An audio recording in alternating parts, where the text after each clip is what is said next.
Hello and welcome along to Penwith Radio. I'm Rob Jenkins and this is Lasting Memories, part of the All Our Stories project in association with the Heritage Lottery Fund. In this edition of Lasting Memories, we explore the background of the Plen in Gwarry at St.Just with Mary Ann Bloomfield, before we take a stroll through Ludgvan and hear what history, legend and music add to the village's culture with John Chapman. Well, I'm joined today by Mary Ann Bloomfield, and Mary's going to be talking about the Plen in Gwarry.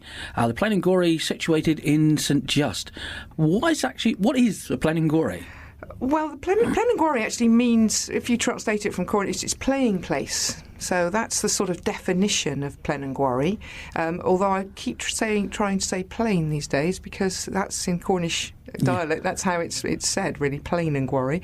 But playing place, and basically, or place of the play.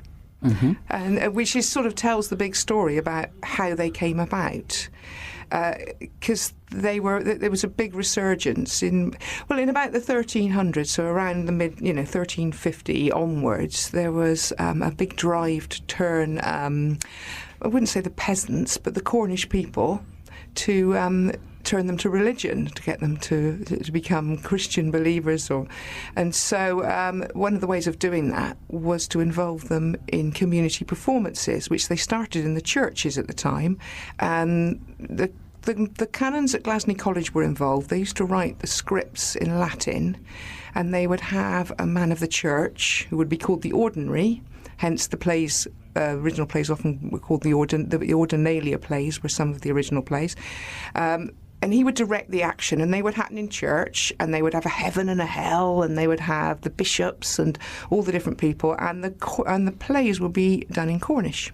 So they would be done in colloquial Cornish, mm-hmm. involving local members of the community, and they became very popular because they appealed to the common man, and soon the churches were completely overflowing. They didn't have room for all the people that wanted to come and be in the plays, but also watch the plays. So they started to raise sort of earthen amphitheatres, and they were always circular, and there were, well, maybe not quite 100, but there were lots and lots of them across the whole of the region, across the whole of Cornwall. And there's only 2 left today.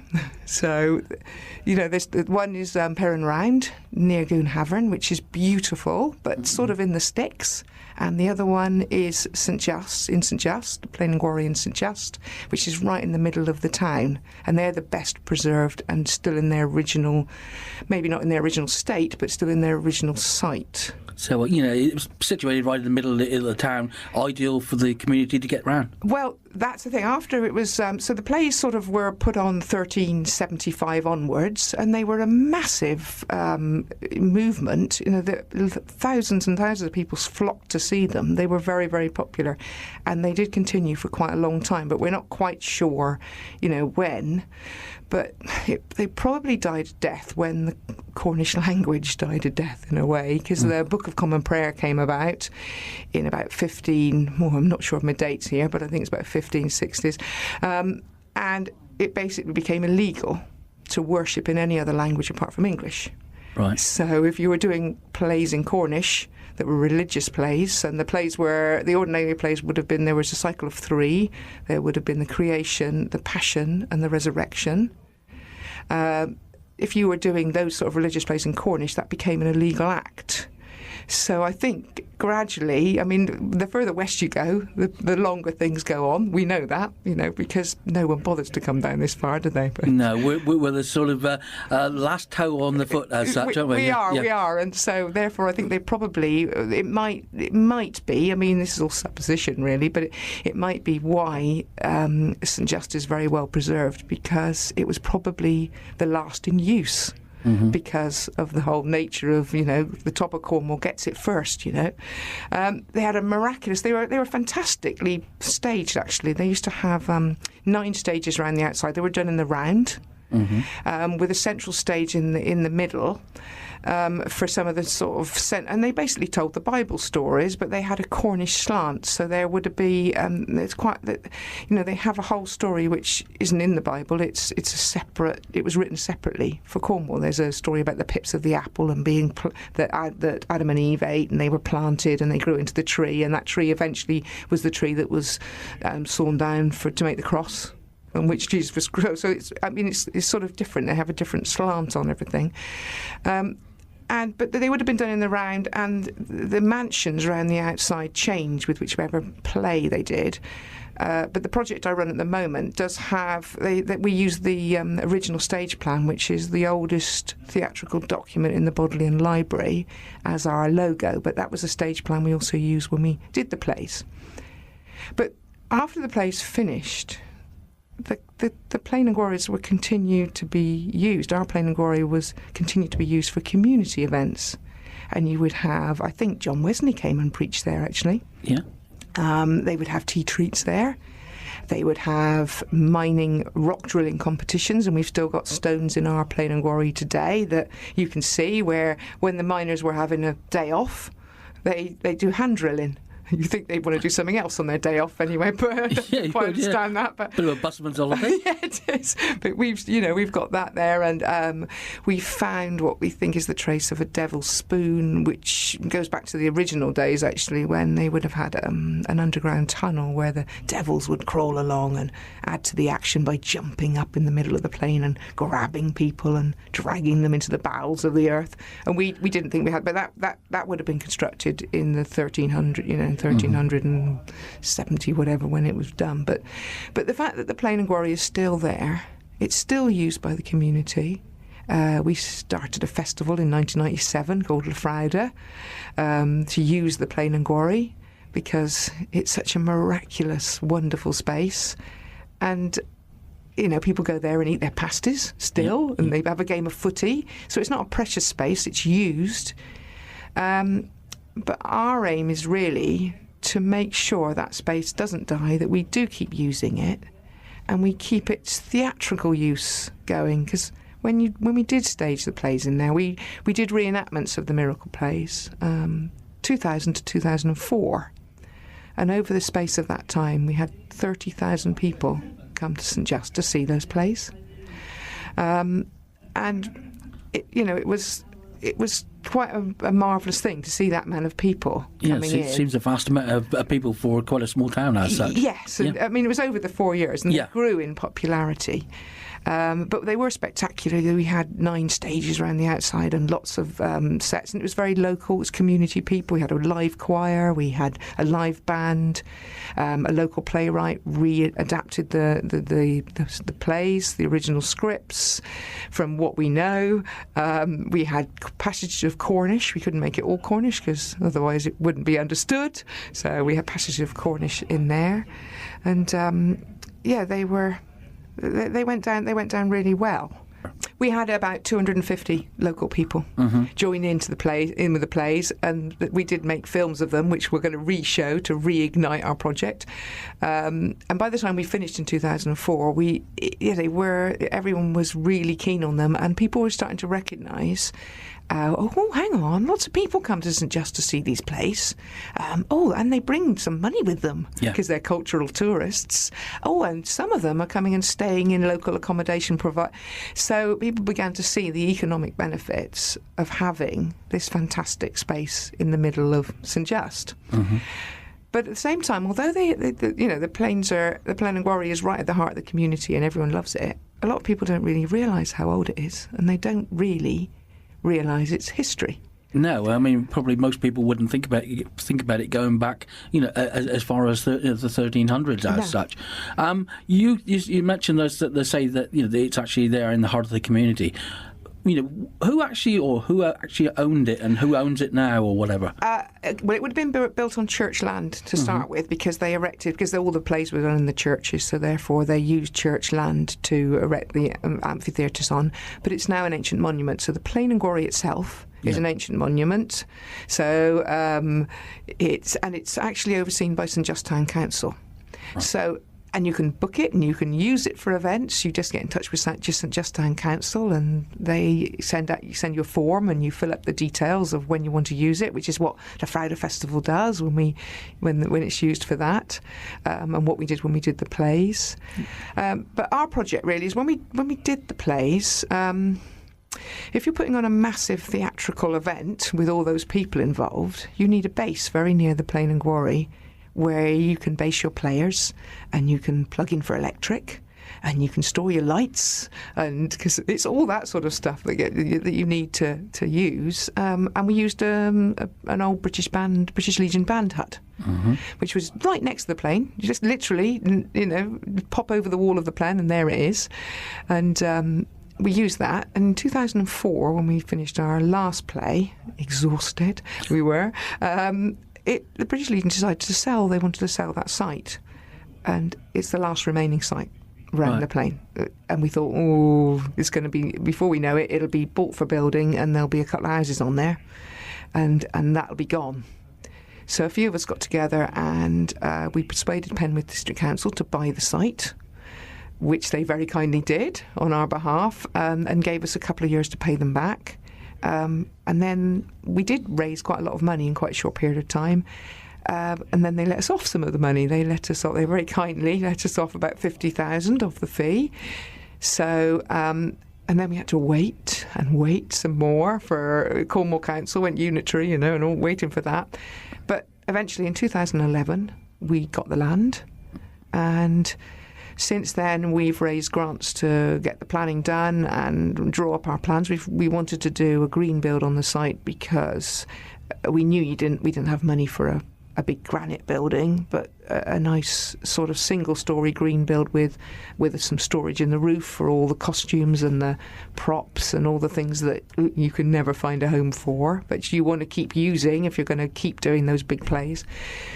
So we did that, and yes, we're nearing completion now. We've got our building there. It looks beautiful. It's been a long road. Yeah, so imagine a few fraught times and sleepless nights. Yeah, yes. I mean, the building's come to about 150,000 now, and we had to raise all that money from wonderful local generosity, actually. Local people have been fantastic, and it shows that they really love and appreciate that place in the middle of St.Just.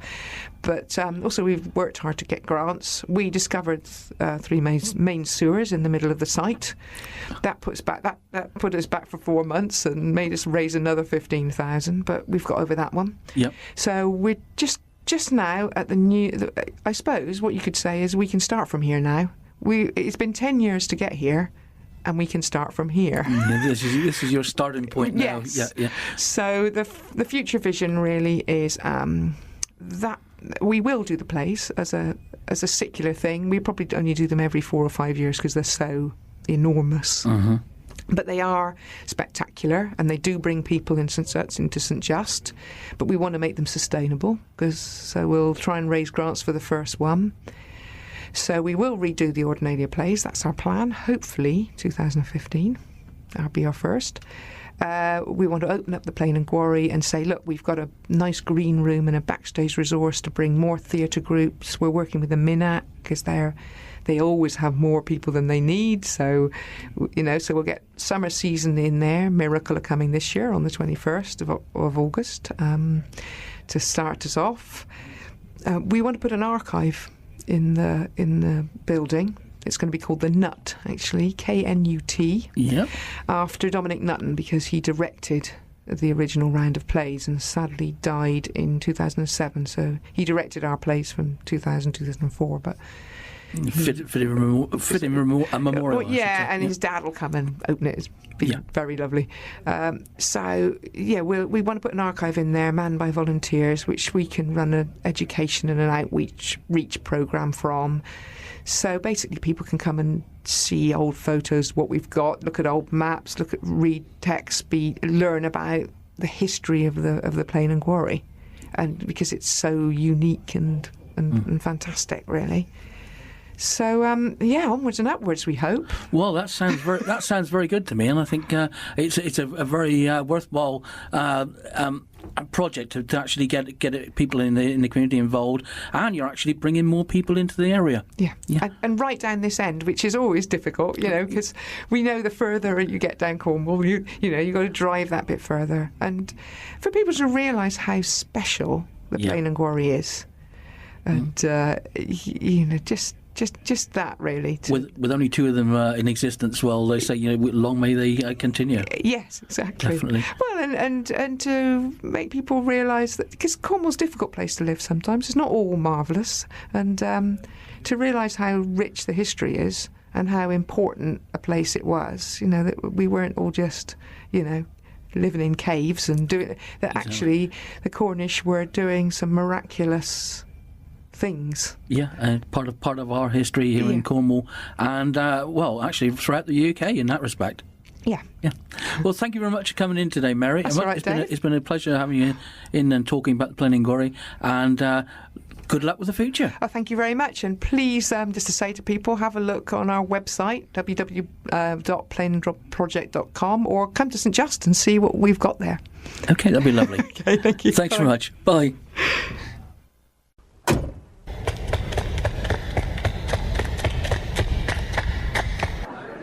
Where am I? Who are you?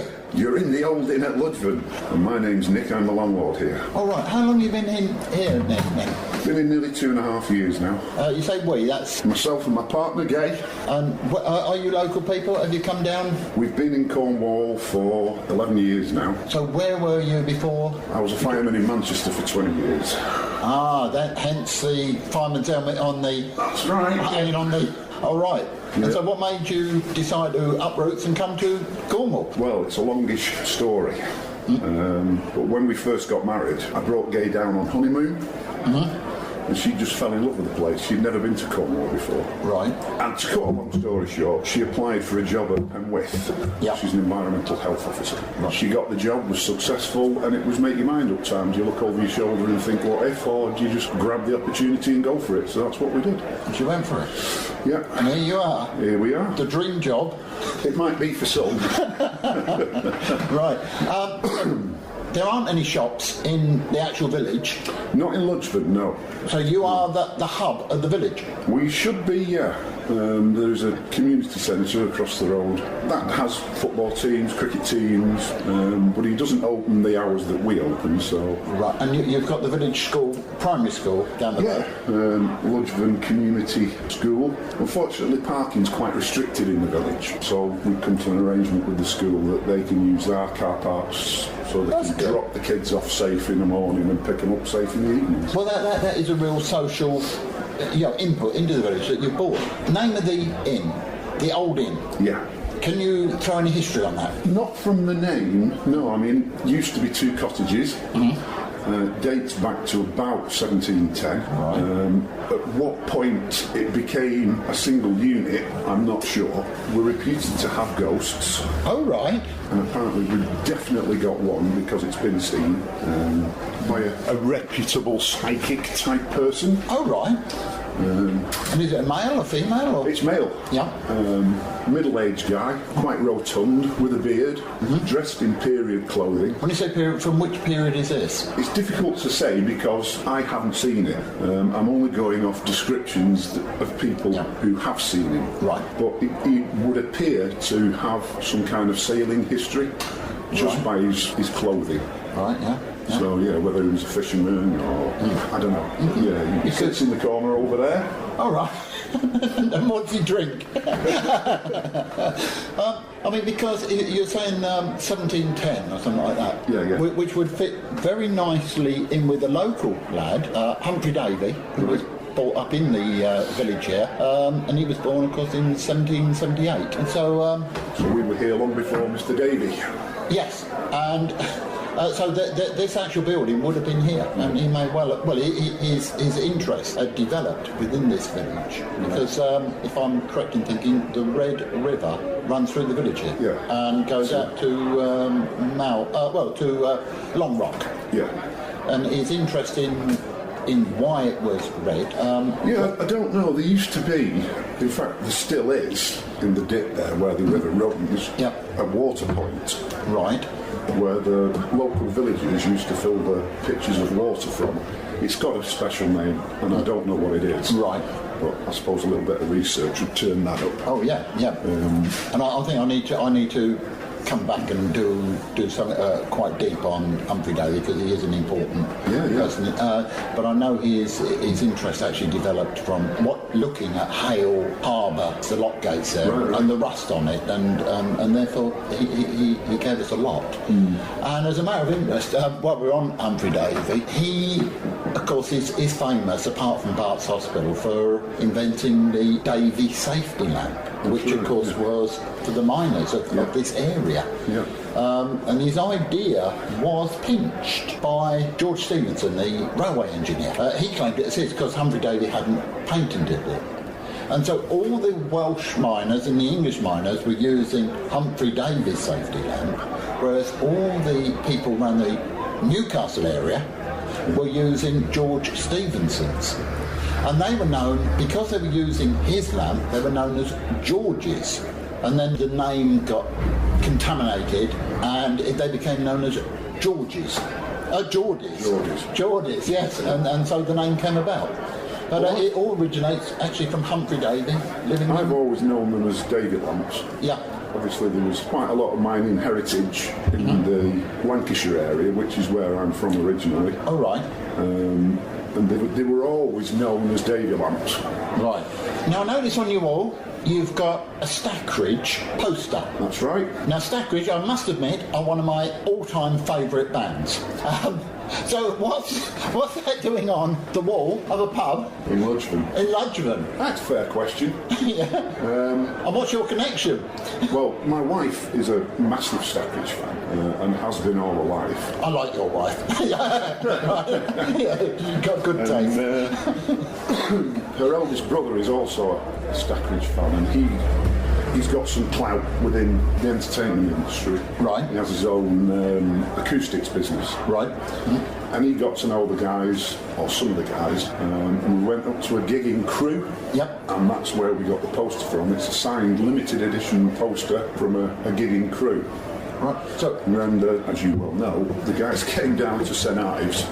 We went to see them there. Well, I bought them down.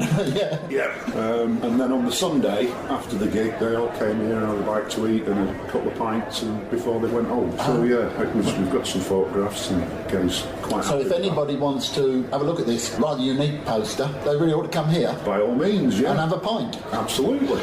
So Nick, what would your choice of music be? Well, it would be an instrumental number by Stackridge, and it's called Godspeed the Plough. Good choice, Nick. Good choice.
Right, thanks, Nick. Thanks a lot for inviting me into your pub and No sharing your problem. hospitality with me. No problem at all.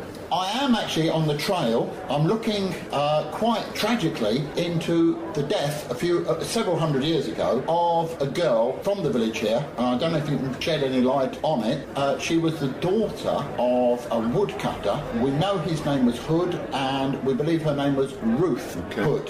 Is there any talk around the village of that? Well, I believe the Cornish word for Ruth is red. Right. So that might tie in with the river thing, and I don't know. But, Yeah, right. But I haven't been in the village for long enough. But there is a guy who lives here, a guy called Graham, Right. who's just down the road. And he actually wrote a number for Stackridge, amongst other people.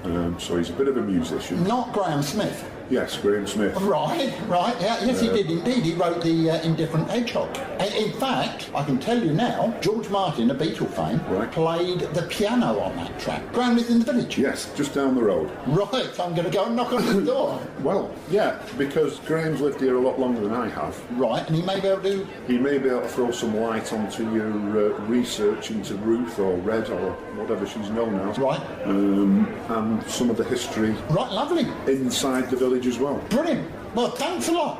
No problem. Right, and I shall be back for a pint. Right, take care. Cheers, John. Graham Smith, I've been sent down here by Nick from up the pub. You must have done something very bad. No. I'm going to come and bow on your doorstep, unless you let me in. You have written stuff for one of my favourite bands of all time, Stackridge. Ah, Stackridge, wonderful. Yeah, you wrote, if I'm not correct, if I'm correct, The Indifferent Hedgehog. Well, Andy, the chap who's Andy played Davis. guitar and keyboards at various times in Stackridge and one of the And key drums. members. And drums, of course. Yeah. And we're old friends from many years ago. And one day, when we were both living in London, he invited me over to his place in Richmond and said, "Got to help me write this song. You're about the right level of daftness for this." Right. And he gave me the first line. Right. I wondered if he'd had a bet with someone that no one could come up with a song that There's began a with, hedgehog "There's hedgehog on my fence." Exactly. Who treats me with indifference. I take the blame for the second line on. Wonderful. And in fact, they did tweak the lyrics a little more as they moved on, so it's not quite as we wrote it on that day, but substantially. And I'm correct in thinking that George Martin produced it. Yes, that's right. And I hear he played piano on it. He certainly did. Yeah. I can tell you that. And it went out on the album, The Man in the Bowler Hat. That's right. And do you know what number it peaked at? No, I don't. Number 23. I can tell you this, in February 1974. Right. So- But there's nothing suggesting you're a committed fan or anything. No, not at all, not at all. So, right, what else have you done? I mean, you wrote Indifferent Hedgehog and I've done retired. all sorts of stuff, really. Oh, right. No, I like with Stackridge, for example. Many years later, I played harmonica on a track called "Drinking and Driving" on the Stackridge Not a good thing to album, do. Something for the Weekend. Well, that was the theme of the song, actually, Right. which was "Don't go drinking and driving." Right, So yeah. I approved of the sentiment. Right, yeah. And that was a session conducted by James in Bath. Oh, right, At James the time Warren. I was living back James Warren. Yeah. I was living back in Bristol, and he invited me over to do that. It was great to get together again. So- Always loved the music. What brought you down to this particular village? Well, this particular village, because there was a house for sale that we loved, and that's where we are now. That's a good ring. Yeah, and my wife is Cornish. Daphne, my partner musically, and we're married too, comes from St Agnes. Oh, right, real And- Cornish then, proper Cornish. A proper Cornish, that's Yeah. right. And her brother, Rennie, lives up at Georgia with his wife, Wendy. So we're, there's a little cluster of Nan Collises round here. Well, I think what we've got to do, we've got to actually play something that you, and if I'm not mistaken, you and your wife have written. That's right, yes. There's largely one of Daphne's songs, though we tend to write together. Yeah. And it's called It's Over. Right, which the interview certainly isn't, because we'll be right back after this.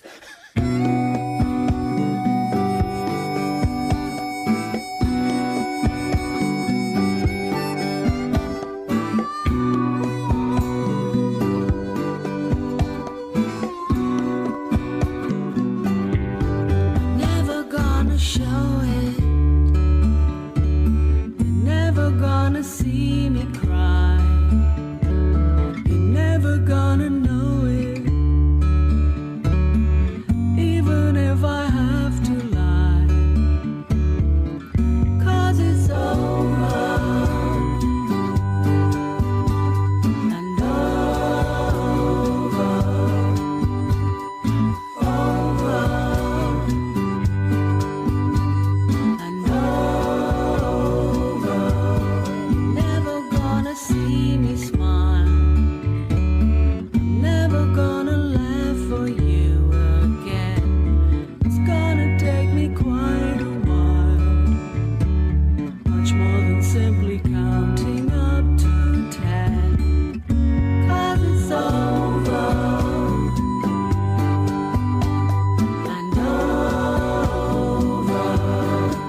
gonna see me cry.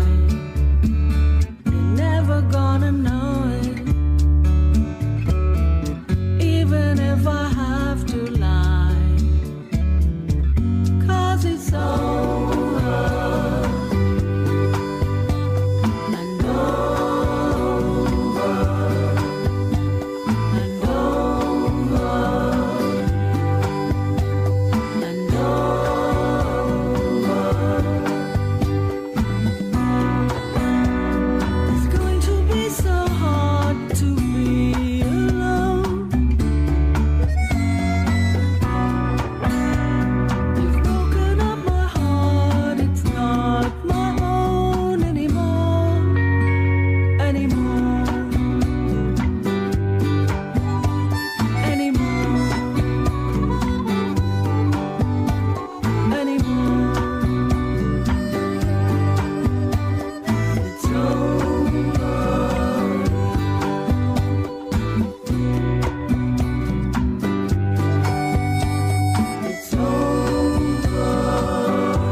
Right, Graham, you lived in the village. Yeah. Tell me something about the hubs of the village. You've got no shops here in the actual village. No, there's one very convenient in Crowless, by the way, a very good shop. But they're down the road, aren't they? That's right. So the hubs of the village have got to be the pub and the church. I would think so, yeah. Right, now I'm going to put you on the spot here.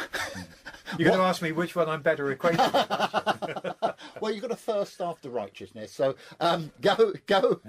Tell me about the church. Okay, well, I mean, it's very beautiful. Mm-hmm. It's a very beautiful church. It's Norman, and that's St. Paul the Apostle, and it's in Church Town, obviously, yes. And that's at the top of the hill, because Ludgvan goes from where we are now, Lower Quarter, all the way up the hill to the old town at the top. Right. Which is, I think, a very beautiful village there. And it's mentioned in the Doomsday Book, 1086. Yep. Mm-hmm. What I understand is that originally that the church used to be called Saint either Ludgvanus or Ludgvan. So that sounds a bit like the village name, doesn't it? Well, yeah. I what I understand from some very august sources is that originally the church was called essentially Ludgvan or Ludgvan. Yeah. They see there's still debate about how to say that's it. right. That's right. And it does look Swedish. It is confusing. But I'm half Welsh, so I can cope with weird spelling. Yeah. And this church was apparently, they were challenged on their name because somebody said, well, there's no such historical person as Saint Ludgvanus or Ludgvan. And so in 1336, in fact, in July 1336, that's about 675 years ago by my reckoning, it was rededicated to St. Paul. Oh, right. They knew they were on safe ground with St. Paul. So, in actual fact, you're telling me that they just took the name of the village and put a saint in front of it? Well, I've been around a bit, but I wasn't there. Right. But it seems reasonable to suppose that. Well, yes. Yep. And does the name Ludgvan or Ludgvan come from anywhere? Do we know its origins? Well, apparently it is a Cornish word, and what I understand is that it means place of burnt ashes. Place of burnt ashes? Now, I wonder what ashes they could be. Well, there's a bit of another story that's, I don't have any real provenance, but there's quite a lot of evidence. Right. You see, apparently, a long time ago, in the, I think, late 15th century, there was a woodcutter living in Ludgvan Parish, and his name was Hood. Oh, right. And he had a daughter who, I understand, may have been called Ruth. And this girl was killed by a wolf. Oh!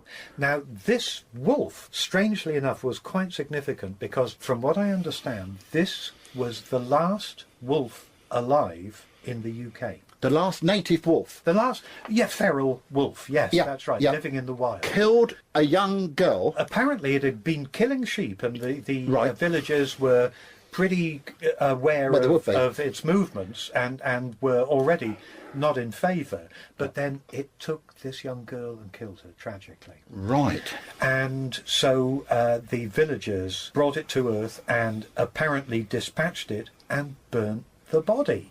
Ah. So you do wonder, don't you? Well, you do. Yeah. Now, I have just been told that the word Ruth in Cornish is red. So I understand, which leads you to some interesting thoughts, doesn't it, about the name? Her Yes. dad being called Hood. Yes, and if you are mauled by a wolf, then you are going to be covered in red. I would have thought so. So I can see where you're going. Do you see what I mean? Yeah. It's almost too perfect. Right. I don't know yes. if this is true, but it certainly seems a reasonable hint Yes. that a certain folk legend involving a wolf and somebody red in a hood Yeah. might have begun right here in Ludgvan Parish. And do we know whereabout in the parish the wolf was trapped? Or Well, I've heard that it was at Rosspeath Farm. And of course, Rosspeath is still here. that's still here. Yeah. Part of right. Ludgvan. Yeah. Right, and of course I know that the area was covered in forest at that time, so it's quite feasible that there would have been a woodcutter. You'd have But- been a busy man back then, I guess. Well, yes, but that's lovely. Yeah. Now, let's be self-indulgent here. Me? Yeah.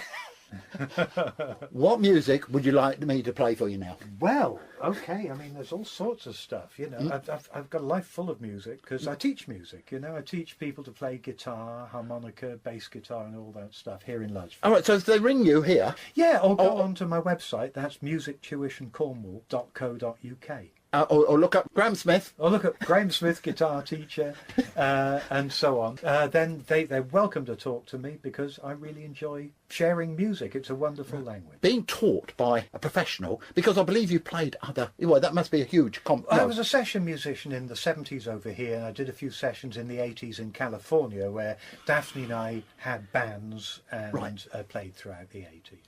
Now, I have heard, because obviously I know of your reputation, you've got a link with Procol Harum, Wider Shade of Pale. Oh, yeah. Actually, it's Gary Brooker, the chap who sang yes. Wider Shade of Pale and played piano in the band. He did his first solo album entitled No More Fear of Flying, and strangely enough, we're right back to George Martin. George Martin was producing it and invited me to come along and play harmonica on No More Fear of Flying on a track called Switchboard Susan. Brilliant. That is excellent. Now, I can't leave you without asking you, and we're going back to Andy Davis. Yeah. He played on the LP Imagine. He did indeed. Tell me what you know. Oh, well, it was shortly afterwards. He phoned me up in London and said, I'm in London. Let's go and have a drink. And we got together and he said, you'll never guess what I've just done. And he was very, very pleased with this. And I think anyone on earth would have been thrilled. That's right. He was invited to go along and play guitar on a few songs for the Imagine album and did so, I believe, at John Lennon's place down in Surrey. Kenwood. Kenwood, I believe. Yeah, was the name Kenwood, of the the house. name of the That's house, right. yeah. And he met Yoko Oh, right. and was recorded there with John being present. And if you remember, on the old 12-inch album, when you pulled out the sleeve of the album, there was stuff printed on the paper inner sleeve, going round in And a circle. And That's the it. last word on it was "and Andy," as credits to the musicians. I think they ran out of space before they could put Davis in. Oh, that's brilliant. That is brilliant. Well, thanks very much for talking to me, Graham. You're It's welcome. been a great honour. But we haven't come up with your self-indulgent choice of music. Well, how about, since it's a Stackeridge theme, why don't we do Drinking and Driving? Drinking and Driving off the LP. Off the LP, Something for the Weekend. Something for the weekend. Right, that sounds a very, very good choice to me. All right, thank you so much, Graham. My pleasure. Thank you. Nice talking to you.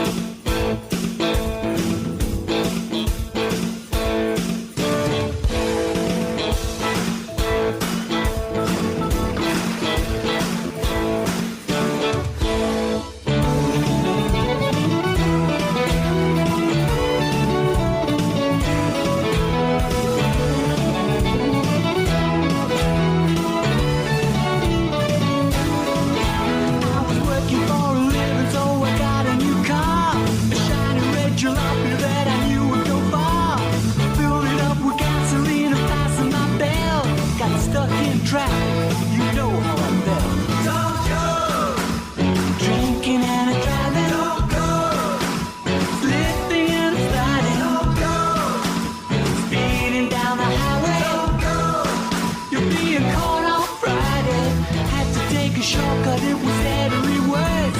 On an inclination stuck behind a hearse. Rooted for a moment, had a pint and a pie. Got into my Spitfire, thought the road was the sky. Don't go! Drinking and a driving. Don't go! Slipping and a sliding. Don't go! Speeding down the highway. Don't go! You're being caught on Friday.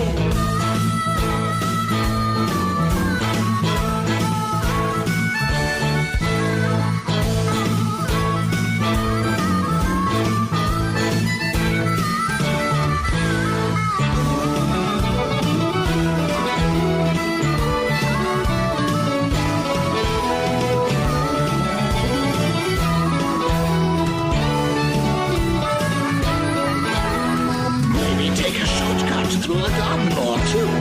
Pedestrian things I just love to do. Go near the playground, foot to the floor. Cycle tracks, I've got to do more. I was doing about 60 cause I wasn't sure. Could I make it home to you before you locked the door? Heard a siren playing a familiar tune. Then I was surrounded by the men in blue. Don't go! Drinking and a driving. Don't go! Slipping and a sliding. Don't go! Speeding down the highway. Don't go! Being caught on Friday.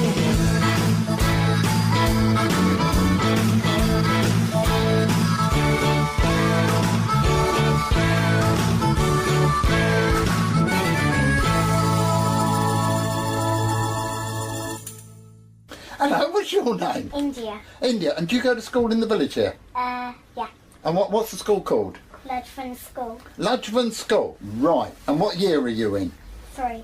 Year 3. Have you ever heard of the story Little Red Riding Hood? Yes. And if you had... who's that? Is that your brother? Yes. And what's his name? Daniel. Daniel. Oh, right. Does he go to the same school? Yes. Right. Now, you've heard of the story Little Red Riding Hood. If you had to explain to somebody what it was about, what would you tell them? I would tell them it's about a girl that makes an end something, then she goes into the forest and she sees a wolf, and then she just carries on, and then when she gets there she says some questions about like what big teeth you have and stuff like that. And then the wolf would like jump out of the costume and snap at her and try and eat her. Oh, right. Now, do you think that could possibly be true? No idea. Your brother says no, and you don't know. And if it was to happen, would it happen round here, do you think? Not really. It wouldn't happen in Ludgvan, that's it. Oh no, so it couldn't happen round here, could it? Right, now, seeing as how you've been so good, I'm going to let you choose a record. So, what would you like me to play? Can I have 2, please? 2? Oh, all right then. My granddad John is in a band called the Rusty Relics. Is he? All right. And I would like you to play the Blacksmith. The Blacksmith. Right, okay. And what's the other one you want me to play? And also Planning Ahead, which he wrote. So thank you, India. And Dan, thank you for being very, very quiet while your big sister spoke. And hey, who's that? That's your cousin, is it? Eloise. Eloise. And does Eloise go to the school? Do you, Eloise? You do? Yeah. Oh, right, okay. So these songs are for all of you then. So we're going to now play The Blacksmith, which is played by my group, The Rusty Relics, and also Planning Ahead, which I wrote. All right, so here we go then with the first record.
Strange news has come to town, strange news is carried.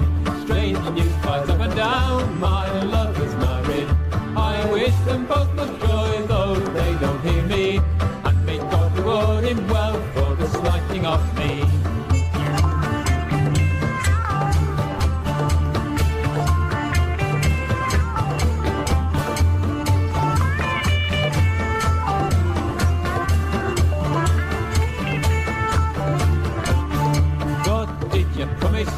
When you lay beside me, you said you'd marry me and not deny me.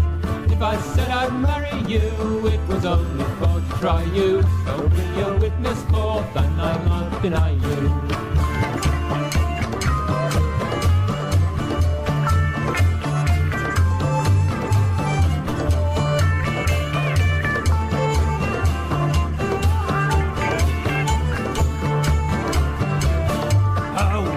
Have I none, save God Almighty, and may He reward you well for the slighting of me. Her lips grew pale as one, it made her poor heart tremble, for he thinks she loved the one, and he proved deceitful.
Did the legend of Little Red Riding Hood really start right here in Ludgvan? The honest truth is we simply don't know, but what we do know certainly supports it. It is well documented that during the reign of Henry VIII, wolves were still being hunted. The hunting wasn't done in order to protect young children who were being killed by wolves. This was done in order to protect the sheep. People ate mutton. It wasn't until they realised that the wolf was attacking defenceless lambs instead of defenceless sheep that they realised that the lamb made a tastier meal. In fact, It was during the reign of Henry VIII and Anne Boleyn's daughter, Queen Elizabeth I, that eating lamb became a problem and a serious threat to the highly profitable wool industry. The wool growers openly bribed Parliament. Can you imagine that? Bribing Parliament? Huh. They did it in order to have laws passed to protect them against people eating lamb. They even presented the House of Lords with a bag in the shape of a long seat that was stuffed full of wool, which is still in use today and known as the wool sack. Well, Parliament yielded to their demands and a law was passed to discourage the eating of lamb. It was decreed that nobody could eat lamb unless it had a covering of a bitter herb. The law still exists today. Fortunately for meat eaters, somebody came up with the idea of using a bitter herb called mint. And so the lamb, which had been saved from the wolf, was now under attack from people before it had time to live a useful life producing wool. So was there a Little Red Riding Hood? The surname Hood certainly exists, as in Robin Hood. It still does exist in the area today. The area was wooded and wolves roamed. Woodcutters, by their very nature of their work, lived in wooded areas, and they and their families were at risk of attack from the wolves. It is well documented that the last wolf was indeed killed in the parish of Ludgvan, and that it was killed because it killed a young girl. Was the wolf burnt within the village? It is certainly a fact that the name of the village comes from the Cornish language, which means the place where ashes are found, and also that the word roof is the Cornish word for red. Whether or not the red relates to the Red River that flows through the village, or the blood-stained shroud that wrapped the child's mutilated body, well, who can say? The fact stands. The legend may have been hung on the facts, or maybe the legend and folklore has come from and remains fact.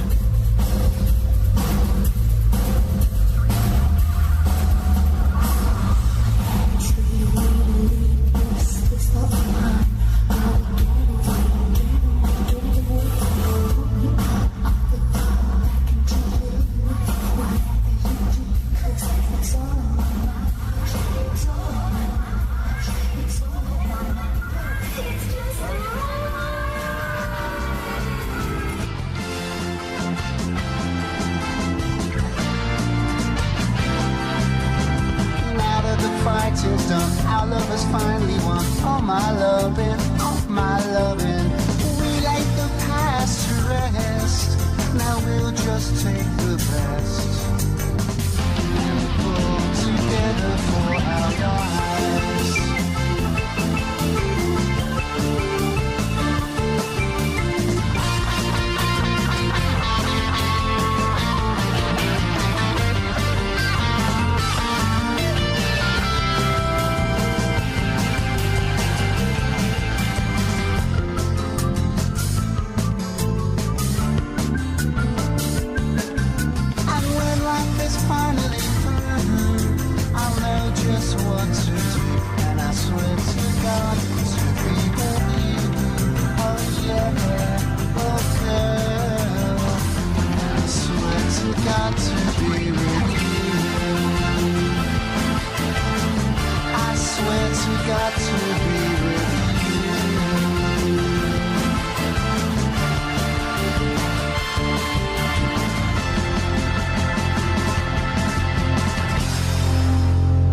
That's all for this edition of Lasting Memories, part of the All Our Stories project in association with the Heritage Lottery Fund.